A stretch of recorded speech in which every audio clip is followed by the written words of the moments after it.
So again, Bigfoot has been seen.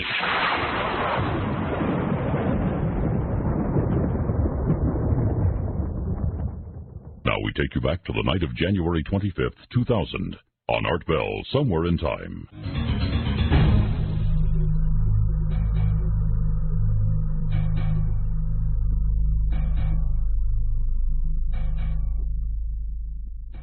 About how old are you, Mr. X?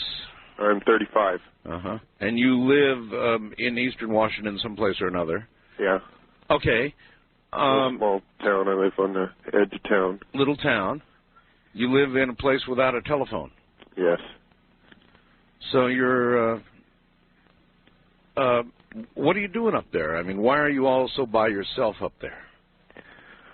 Oh, this is, actually, I haven't lived in a town before. This little town here, I've lived up in the mountains and stuff most of my life, and so you're an outdoor person.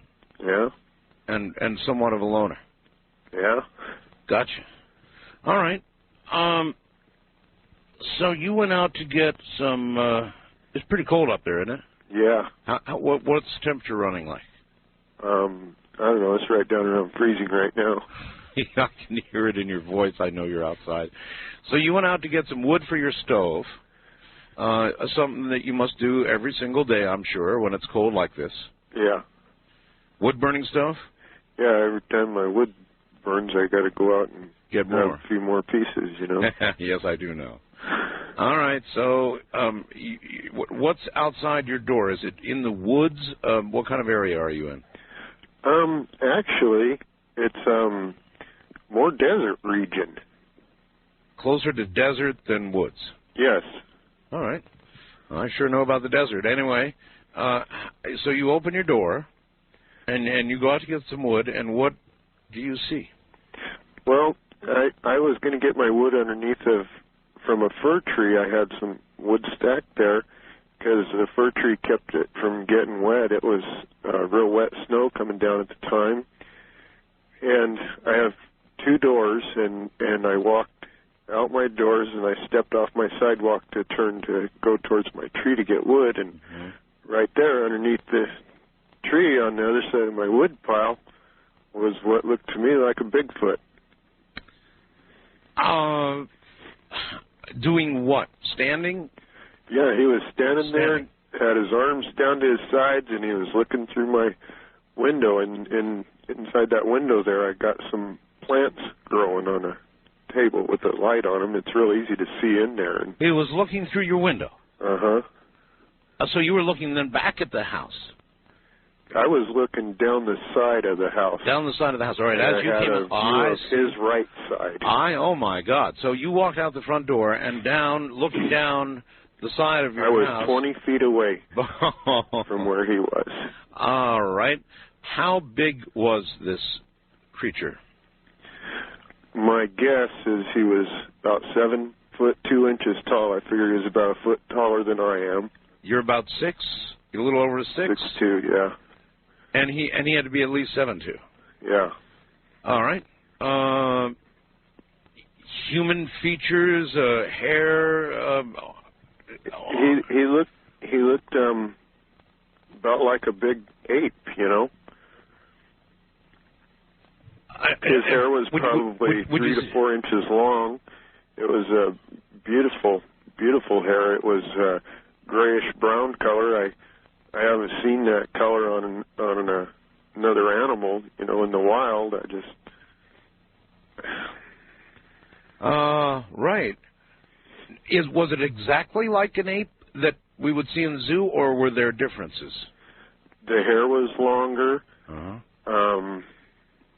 Probably he was a little more filled out than an ape, I would say. Maybe he looked that way because of his hair, though. You know, he was kind of bushy. Face like an ape? I didn't get a good look at his face. Yeah, I hear you. I was looking at him from the side. Was it fairly dark out? The light shining through the window there put some light onto him and onto my wood pile there. It was nighttime. It was 3:30 in the morning around there. Did this creature make any... Did it startle when it realized you were looking at it, or... It didn't even see me, Art. I stood there. I was just kind of in shock. I couldn't move. I was looking at him, and then I got kind of scared, I guess, fear of the unknown or whatever, and I jumped back in through my first door, and I slammed it, and I went in the other door, and I slammed it, and I sat down on the couch, and I was just shaking. And how long did that last? Probably about an hour and a half. Would this creature have been able to see you sitting on the couch? Would it have a view of where you were sitting? No, it didn't. No. What room was it looking into? It was looking into my dining room. Into your dining room. Did you go look out that window at all? No. I wouldn't have either. I have 2 dogs, Art. Did you know they were laying there on the floor asleep. Now, great to this, oh, that's great for a guard dog, huh? They lay by the wood stove, and previous to this, 3 nights, 3 times, the dogs, the one that don't bark, and his hair stood up and it was pacing around, and the other one, it barks, and it got really ferocious, and he'll do that when a skunk comes around, but he was worse. I thought he was going to jump through the window. And I made him lay down, and I'd go outside and look, and I couldn't smell a skunk, and I didn't see anything, Well, that was going to be my next question. Did you smell anything unusual? No, but I don't have much sense of smell either. Oh. Peter Davenport recommended that I tell my neighbors for safety reasons, and when I told them, they said that their dogs had been acting crazy, too, in the middle of the night like that. Oh, really? Huh. So you've had lots of time to think about it now, and I'm sure you've been thinking about not much else. Are you sure of what you saw? Yeah, I'm real sure, Art. When you finally did get up after being in shock, it was gone. Yeah. Were there footprints outside? No, the area underneath the fir tree is all covered with the pine needles.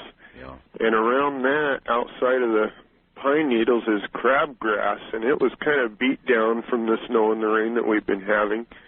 And you can walk right through there and turn around and look right behind you, and you can't tell any tracks or anything's walked through there, Well, any idea, guesses, anything else about this creature, anything else that you noticed that you can tell us that would help us?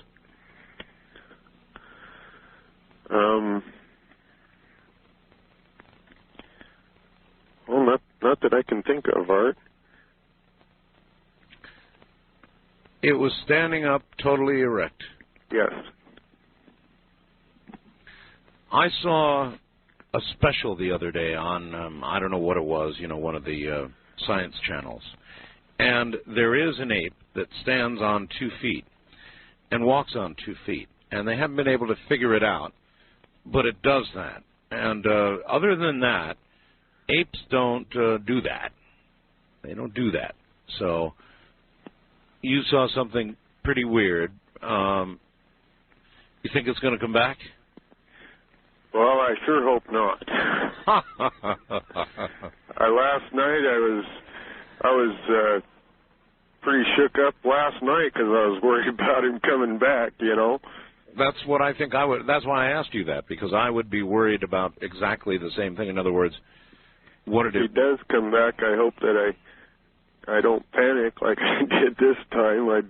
I've got my camera ready now, and I'd sure try not to panic. I'd never seen anything like that before, and it really shocked me. Well, have you ever seen that commercial running on television where, do you have TV? No, Art, You don't have TV. Well, then you probably haven't seen it. It's a joke. It's where this lady is being confronted with this giant black bear, and there's this guy giving advice, and he says, if all else fails, listen to me very quietly. Don't move. Walk up to the bear very quietly and box both his ears. Bad advice. And I'm not telling you what to do, but I would be disinclined to pop off a flash bulb, for example, in front of a creature like that, but you do what you need to do. Well, I always thought before if I ever run into one, I'd try and communicate with it somehow or something like that. But I was just shaking so bad and everything, I just really panicked. Well, listen to me. That's what I would have done. I'd have panicked big time. Your story makes all the sense in the world to me. Peter, anything you want to add? Well, I asked our Mr. Witness yesterday whether he had a weapon that would allow him to stop an animal of that size if he had to, hoping he wouldn't, of course. And one thing our witness pointed out to me is that he was trembling so badly that even though he's skilled in handling weapons, he thinks he wouldn't have been able to use the weapon. That's part of the reason I thought this was a very good case, and that the listeners of Coast to Coast would like to hear about this case. Would you have shot that thing, sir? Well, I sure wouldn't want to have shot it. The only way I would have done that is if I, was sure that it was going to harm me. Yeah. All right, that makes sense. And when I went back in, I have a little handgun, and I'll tell you, it felt real darn small. I wanted to go get a bigger weapon, but I was afraid to walk past my dining room window. Yeah, unless you get it just right, small caliber weapons would make something that big angry. Oh, yeah. I think it did take a pretty good-sized round to bring something like that down. Uh-huh. But nevertheless, did you sit with it?